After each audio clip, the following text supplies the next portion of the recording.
el aroma del arroz llenaba la cocina. Noemí removía con cuidado, con la cuchara de madera como siempre hacía. Esa cuchara tenía el mango gastado y una pequeña grieta que ella protegía con una cinta. Era una tontería, pero le tenía cariño. A su lado, el horno emitía un calor seco. Las papas ya estaban casi listas. Olivia quería papas doradas y Noemí, aunque le dolía la espalda, las había preparado con romero. Entonces, sin levantar la vista del móvil, Elías dijo: «Si no fuera por tu pensión, ni te necesitaríamos aquí».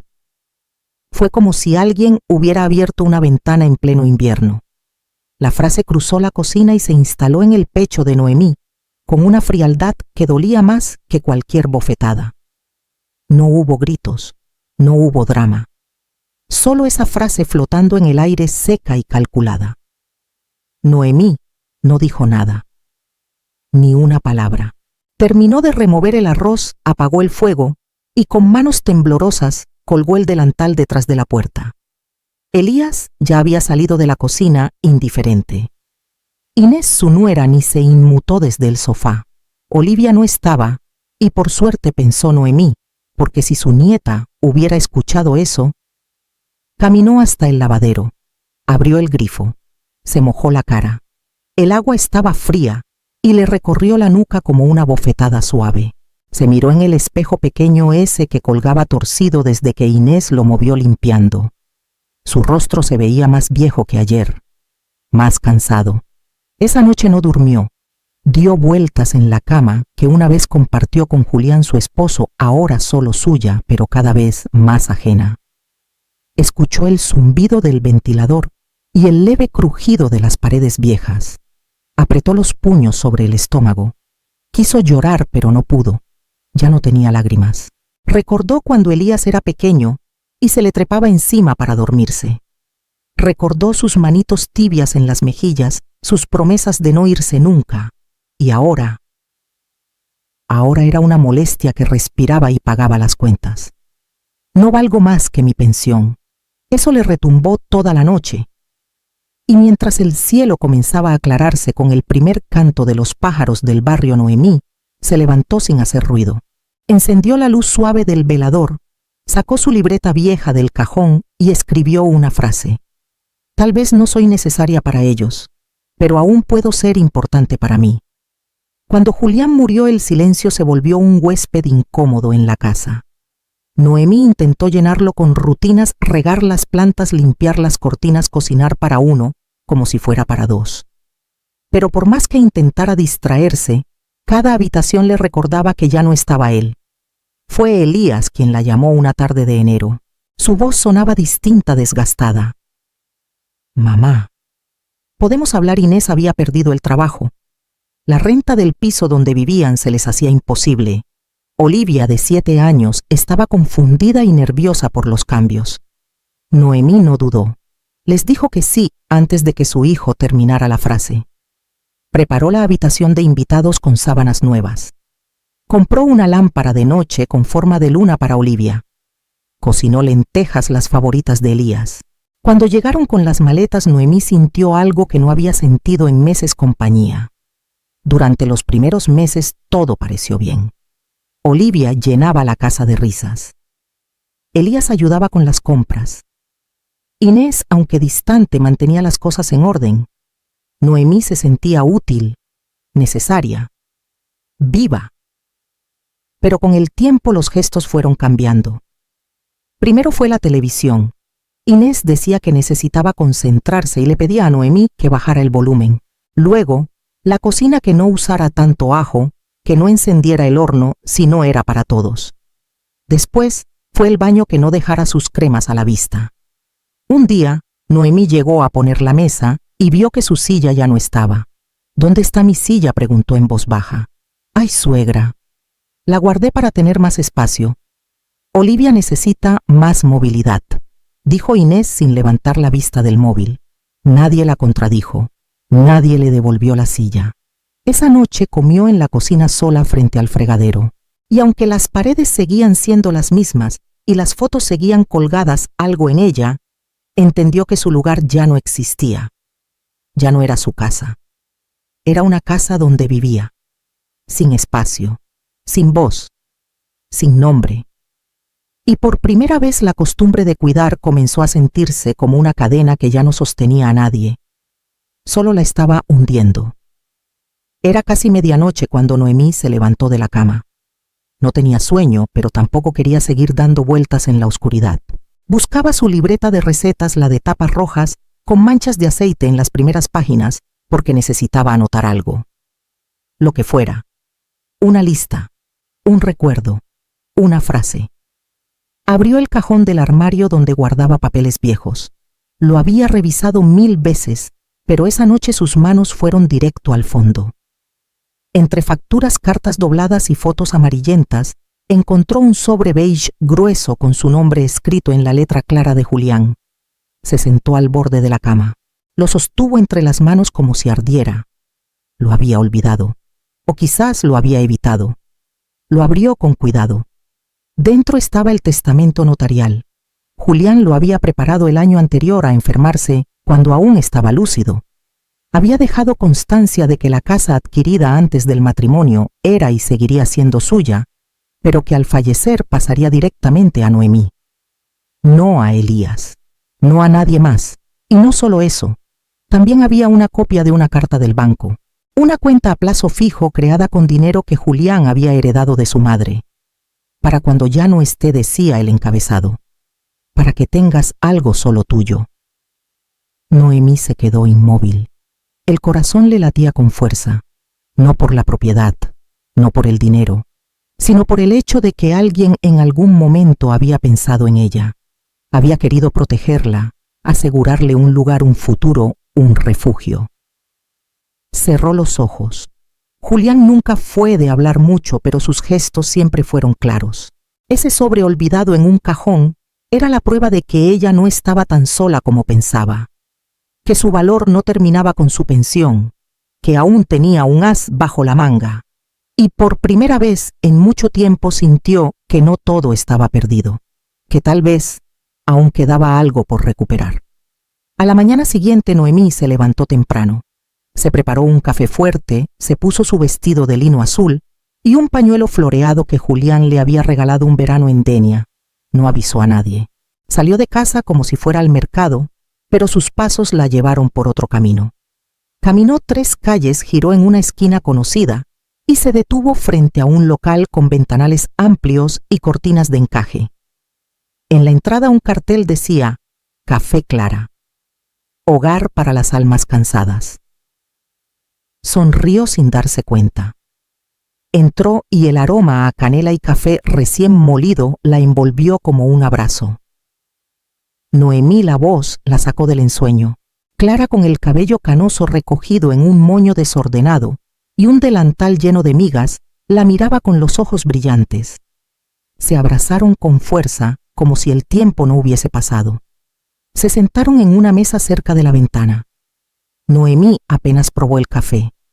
Las palabras salieron despacio entre pausas y nudos en la garganta. Le contó sobre Julián, sobre Elías, sobre Inés, sobre la silla que desapareció y el sobre que apareció. Clara no la interrumpió, solo la miraba con una mezcla de rabia contenida y ternura. Te hicieron invisible, Noé. Pero vos nunca dejaste de existir. Noemí bajó la vista. Le temblaban las manos. No sé qué hacer.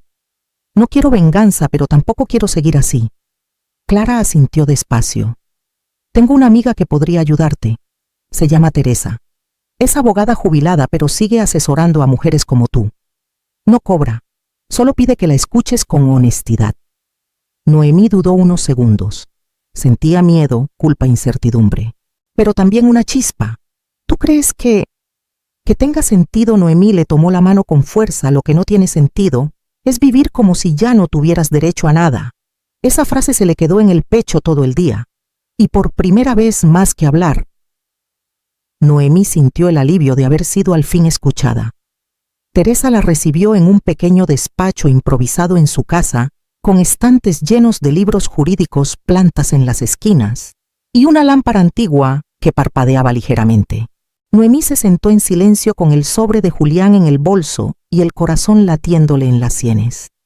Teresa no era como las abogadas que había imaginado. No vestía traje ni hablaba en tono imponente. Llevaba un suéter de lana gruesa y un pañuelo liso atado al cuello. Su mirada era directa, sin juicio, sin apuro. Clara me contó algo, dijo, pero prefiero oírlo de vos. Noemí comenzó a hablar. Más que contar, descargó años, de silencios, de pequeñas humillaciones, de gritos, disfrazados de órdenes y miradas que la deshacían. Mostró el testamento, la carta del banco, habló de la silla que le quitaron del lavadero de Olivia. Cuando terminó, Teresa asintió con lentitud. Luego sacó una carpeta vacía y escribió Noemí García. Proceso. Acomodó los papeles dentro y levantó la vista. Lo primero que tenés que saber, dijo, es que la casa sigue siendo tuya. No importa si verbalmente dijiste otra cosa. Legalmente no firmaste ninguna cesión. Nadie puede echarte. Noemí exhaló como si no hubiera respirado en años. Y segundo, continuó Teresa, si podemos demostrar un patrón de abuso emocional, podrías conseguir medidas judiciales a tu favor. Pero no te voy a mentir, necesitarás pruebas. ¿Qué tipo de pruebas? Testigos, registros escritos, cualquier evidencia de maltrato, de aislamiento, de uso indebido de tus recursos. Quiero que empieces un cuaderno. Todo lo que te digan, lo que veas, lo que te hagan sentir. Fechas, palabras, gestos. Todo. Noemí tragó saliva. Tenía miedo, pero también otra cosa. Algo que no recordaba haber sentido en mucho tiempo: propósito. Y si no me creen, susurró. Yo sí te creo, le respondió Teresa. Pero vamos a hacer que los demás también lo hagan. Antes de irse, Teresa le puso una mano en el hombro. Tenés algo que ellos no esperan. Tiempo. Silencio. Y ahora estrategia. Noemí salió del despacho con el sol en la cara y la carpeta en el brazo. Caminó despacio por la vereda, sintiendo cómo cada paso la alejaba un poco más del miedo. Y más cerca de una nueva versión de sí misma. Una que ya no tenía nada que perder. Y por eso podía empezar a ganar. Era una tarde tibia, de esas que no anuncian tormenta pero la esconden. Noemí estaba en la cocina pelando zanahorias cuando escuchó el timbre. Olivia abrió la puerta, pero fue la voz del cartero lo que la hizo detenerse. Elías Navarro, firma aquí, por favor. El silencio que siguió fue espeso. Noemí no se movió. Escuchó cómo Elías bajaba las escaleras, cómo el bolígrafo raspaba el papel y cómo la puerta se cerraba con un golpe seco. Segundos después, Inés apareció en la cocina con los ojos ardiendo. ¿Qué es esto?, gritó, agitando un sobre con el membrete del juzgado. Elías estaba detrás, pálido como las paredes. En la otra mano sostenía otro sobre del banco. Lo miraba como si contuviera una sentencia. Noemí secó sus manos con el delantal y se giró serena. Es una notificación. Dejo constancia de mi situación legal. Solo estoy defendiendo lo que es mío. Inés abrió el sobre y leyó rápido con los labios tensos. Nos estás denunciando. ¿Querés que vayamos todos a juicio? Quiero que se respete lo que me corresponde. Nada más. ¡Qué vergüenza! Después de todo lo que hicimos por vos. Noemí sintió cómo se le hinchaba la garganta, pero no bajó la mirada. ¿Y qué hicieron? Usar mi pensión, sacarme de mi cuarto, tratarme como si estorbara a Elías. Intentó decir algo, pero no le salieron las palabras.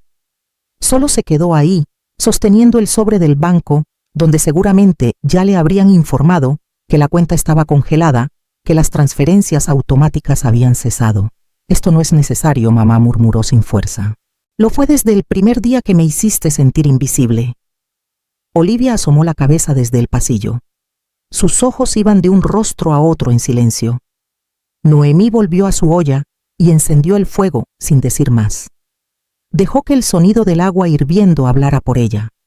Y en ese gesto sencillo, sin gritos ni portazos, supieron que no era la misma. Que no estaba pidiendo permiso. Que esta vez había aprendido a defenderse sin pedir perdón. Los días siguientes a la notificación fueron un desfile silencioso de pequeñas violencias. Noemí lo sabía. Teresa se lo había advertido. Ahora que mostraste los dientes van a querer arrancártelos. Inés comenzó cerrando el baño del pasillo con llave. Le dijo que era por seguridad, pero Noemí entendió que era otra forma de decir, no entras más aquí. Tuvo que usar el baño del lavadero donde no había agua caliente y el techo goteaba cuando llovía. Después vino la comida. Por la mañana el pan ya no estaba en su sitio. La leche se había acabado aunque la heladera seguía llena. Cuando preguntaba a Inés, alzaba las cejas y decía, «Ay, suegra, debes haberlo terminado vos sin darte cuenta». Noemí no discutía. Apuntaba la fecha y la hora en su cuaderno escondido entre los libros de recetas. Cada acto quedaba registrado, cada palabra, cada silencio hostil. Olivia observaba, callada pero atenta. Veía cómo su abuela se preparaba té con agua del grifo y una bolsa usada, cómo comía galletas duras mientras ellos cenaban pizza, cómo bajaba la vista cada vez que Inés entraba a una habitación. Una tarde Olivia entró en la habitación de Noemí con una hoja en la mano. Tenía letras redondeadas, tachones y palabras subrayadas. «¿Qué es esto, mi amor?» «Una carta para el juez». «¿Por qué?» «Porque te están tratando mal y eso no está bien». Noemí se quedó en silencio con la hoja temblando entre los dedos. Olivia se sentó a su lado y le acarició el brazo. «Yo vi cuando te sacaron la silla. Vi cuando te gritó mamá, cuando papá no dijo nada y cuando comiste sola en la cocina». Noemí no pudo hablar. La garganta se le cerró con una mezcla de tristeza y ternura. Puedo leerla en voz alta en el juicio.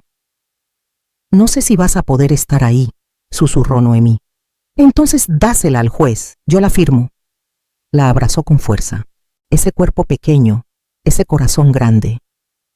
Y entendió algo que a veces el amor no necesita ser enseñado. Que hay niños que ven, sienten y eligen estar del lado correcto sin que nadie se los pida. El juzgado olía a papeles viejos y aire cerrado. Noemí estaba sentada en una silla de madera, las manos cruzadas sobre el regazo, el cuaderno con las anotaciones en una carpeta beige. Teresa, a su lado, le apretó el brazo con suavidad. «Vas a estar bien». Del otro lado de la sala, Elías bajaba la mirada. Inés no había querido asistir. «No pienso ser parte de ese show», dijo. Pero el que estaba ahí con los hombros caídos y el rostro descompuesto era su hijo. Su hijo, que alguna vez durmió sobre su pecho, que un día le dijo, «Mamá, no me sueltes nunca». El juez pidió silencio y Noemí fue llamada a declarar. Se levantó con el corazón golpeando como un tambor, pero sus pasos fueron firmes.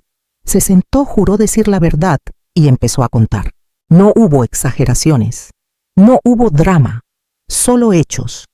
Dijo cómo la fueron desplazando, cómo su habitación se convirtió en trastero, cómo comía sola mientras su familia cenaba junta. Mostró las páginas con fechas, frases, episodios. Y luego sacó la hoja de Olivia. Teresa la entregó al juez. Él la leyó en voz alta. «Mi abuela es buena.